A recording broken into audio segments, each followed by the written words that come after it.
अगर आप हमारे चैनल पर नए हैं तो हमारे चैनल को सब्सक्राइब करें और हमारे वीडियो को सबसे पहले देखने के लिए बेल आइकन को प्रेस करें। मध्यकालीन का एक ऐसा साम्राज्य जिसके राजाओं ने 310 वर्षों तक दक्षिण भारत पर राज्य किया। इसकी स्थापना हरिहर और बुक्का नामक दो भाइयों ने की थी। जब मोहम्मद तुगलक दक्षिण में अपनी शक्ति खो रहा था, तब दो हिंदू राजकुमार हरिहर और बुक्का ने कृष्णा और तुंगभद्रा नदियों के बीच में 1336 ईस्वी में स्वतंत्र राज्य की स्थापना की। जल्दी ही उन्होंने उत्तर दिशा में कृष्णा नदी तथा दक्षिण में कावेरी नदी के बीच इस पूरे क्षेत्र पर अपना राज्य स्थापित कर लिया। विजयनगर की बढ़ती ताकत से इन कई शक्तियों के बीच टकराव हुआ और उन्होंने बहमनी साम्राज्य के साथ बार बार लड़ाइयां लड़ी। विजयनगर साम्राज्य पर 4 राजवंशों ने शासन किया। संगम वंश 1336 ईस्वी से लेकर 1485 ईस्वी तक, सालुब वंश 1485 ईस्वी से लेकर 1505 ईस्वी तक, तुलुप वंश 1505 ईस्वी से लेकर 1570 ईस्वी तक, अरविदु वंश 1570 ईस्वी से लेकर 1650 ईस्वी तक। विजयनगर साम्राज्य के हरिहर और बुक्का ने अपने पिता संगम के नाम पर संगम वंश की स्थापना की। इस वंश के कुल 10 राजा हुए जिन्होंने दक्षिण भारत पर राज्य किया। इतिहास के अनुसार हरिहर प्रथम 1336 ईस्वी से लेकर 1356 ईस्वी तक विजयनगर साम्राज्य के प्रवर्तक थे। इस स्वतंत्र राज्य की राजधानी विजयनगर नाम से स्थापित की गई थी। इस वंश का प्रथम शासक हरिहर था। 1336 ईस्वी तक होयसल का सारा प्रदेश विजयनगर के अधिकार में आ गया। 1356 ईस्वी में बुक्का अपने भाई का उत्तराधिकारी बना। उसने 1377 तक राज्य किया। बुक्का का बहमनी राज्य से सदा संघर्ष चलता रहा। उसकी मृत्यु के उपरांत उसका पुत्र हरिहर द्वितीय 1377 ईस्वी से लेकर 1404 ईस्वी तक शासक बना, जिसने प्रथम बार महाराजा धीराज तथा राज्य परमेश्वर की उपाधि धारण की। उसने कनारा, मैसूर, त्रिचनापल्ली, कांची, चिंगलपेट आदि प्रदेशों पर अधिकार किया। देवराय प्रथम 1406 ईस्वी से लेकर 1422 ईस्वी तक विरूपाक्ष प्रथम के बाद शासन किया। बहमनी सुल्तान फिरोज शाह के हाथों अपनी पराजय के कारण उसे अपनी पुत्री की शादी सुल्तान से करनी पड़ी।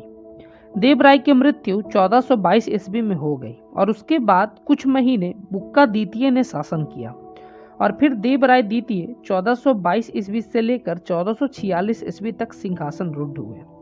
उसे गजबेटकर हाथियों का शिकारी की उपाधि मिली। उसने सेना का संगठन किया और शासन व्यवस्था की ओर ध्यान दिया। देवराय द्वितीय ने समुद्री व्यापार में वृद्धि का प्रयास किया। उसके शासन काल में 1420 ईस्वी के लगभग इटली के यात्री त्रिकोलो कोंटी तथा 1443 ईस्वी के लगभग फारस के दूत अब्दुल रज्जाक विजयनगर साम्राज्य का भ्रमण करने आए थे। देवराय द्वितीय की मृत्यु 1446 ईस्वी में हो गई और उसके उत्तराधिकारी बड़े दुर्बल सिद्ध हुए। चंद्रगिरी का शक्तिशाली सामंत नरसिंह ने संगम वंश के अंतिम शासक विरूपाक्ष द्वितीय के मृत्यु के बाद 1485 ईस्वी में सिंहासन पर अधिकार कर लिया। सालुबी वंश की शुरुआत सलुब नरसिम्ह देव राय ने 1485 ईस्वी में की थी। सलुब नरसिम्ह ने लगभग 6 वर्षों तक राज्य किया और वह मणि व उड़ीसा के राज्यों से युद्ध किया और खोए हुए प्रदेशों को वापस से जीता। इनके बाद थिम्बु भूपाल ने और उनके बाद नरसिम्ह राय द्वितीय ने 1491 ईस्वी से लेकर 1505 ईस्वी तक राज्य किया। इस वंश के बाद तुलुप वंश की स्थापना हुई। इस वंश के सबसे प्रतापी राजा कृष्णदेव राय हुए। वह इस साम्राज्य के महानतम शासक थे।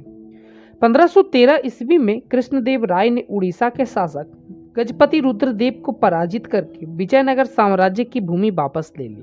1514 ईस्वी के आरंभ में उन्होंने उदयगिरी के दुर्ग पर अधिकार कर लिया।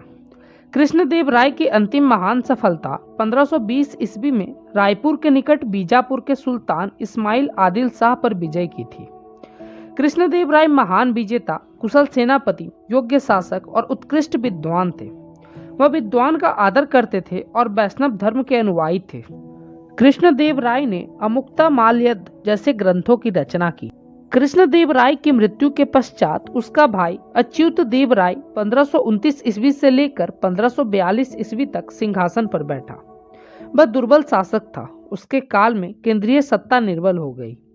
उसकी मृत्यु के पश्चात उसका भतीजा सदाशिव राय सिंहासन रूढ़ हुआ, किंतु वास्तविक शक्ति उसके महत्वाकांक्षी मंत्री राम राय के हाथों में पहुंच गई थी।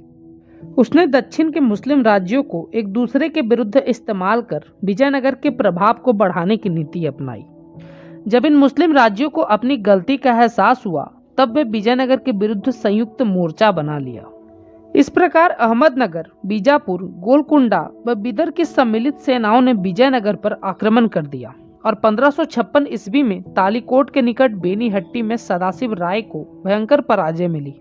इस वंश के बाद अरबिदु वंश का शासन रहा। इस वंश की शुरुआत राम राय के द्वारा की गई थी, परंतु साम्राज्य की सारी शक्ति अब उसके भाई तिरुमल के हाथों में आ गई। उसने बेनुगोंडा को अपनी राजधानी बनाई। तिरुमल के बाद श्रीरंग प्रथम, वेंकट द्वितीय, श्रीरंग तृतीय, रामदेव अरबिदु, वेंकट तृतीय का शासन रहा। इस वंश के अंतिम राजा श्रीरंग तृतीय रहे। उसके बाद दक्षिण भारत पर मुसलमानों का अधिकार हो गया।